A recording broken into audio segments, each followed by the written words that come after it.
കാലടി അയ്യമ്പുഴയിലെ പാറമടയിൽ കണ്ടെത്തിയ മൃതദേഹം യുവാവിന്റേതെന്ന് തിരിച്ചറിഞ്ഞതോടെ പ്രദേശത്ത് നിന്ന് കാണാതായ യുവാക്കളെ കേന്ദ്രീകരിച്ച് പോലീസ് അന്വേഷണം തുടങ്ങി. 18നും 30നും ഇടയിൽ പ്രായമുള്ള യുവാവിന്റേതാണ് മൃതദേഹം. ശാസ്ത്രീയ പരിശോധനയിലാണ് പാതി മുറിഞ്ഞ് ജീർണിച്ച മൃതദേഹം യുവാവിന്റേതാണെന്ന് തിരിച്ചറിഞ്ഞത്.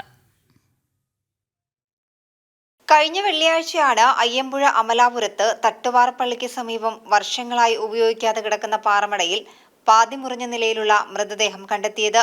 വെള്ളം നിറഞ്ഞ പാറമടയിൽ പൊങ്ങിക്കിടന്ന മൃതദേഹത്തിന് അരയ്ക്ക് മുകളിലുള്ള ഭാഗം ഉണ്ടായിരുന്നില്ല. ട്രാക്ക് സ്യൂട്ടിട്ട് ഇരുകാലുകളും കൂട്ടിക്കെട്ടിയ നിലയിലായിരുന്നു. ശാസ്ത്രീയ പരിശോധനയിൽ മൃതദേഹം 18നും 30നും ഇടയിൽ പ്രായമുള്ള യുവാവിന്റേതാണെന്ന് സ്ഥിരീകരിച്ചു. ശരീരഭാഗങ്ങളിലെ ബാക്കി എല്ലുകൾ കണ്ടെത്താനുള്ള ശ്രമം തുടങ്ങിയിട്ടുണ്ട്. കളമശ്ശേരി മെഡിക്കൽ കോളേജിലെ ഫോറൻസിക് വിദഗ്ധൻ ഡോക്ടർ സന്തോഷ് ജോയുടെ നേതൃത്വത്തിലായിരുന്നു പരിശോധന നടത്തിയത്. പ്രദേശത്ത് നിന്ന് കാണാതായ യുവാക്കളെ കേന്ദ്രീകരിച്ച് അയ്യമ്പുഴ പോലീസ് അന്വേഷണം ആരംഭിച്ചിട്ടുണ്ട്. ജനം, കൊച്ചി.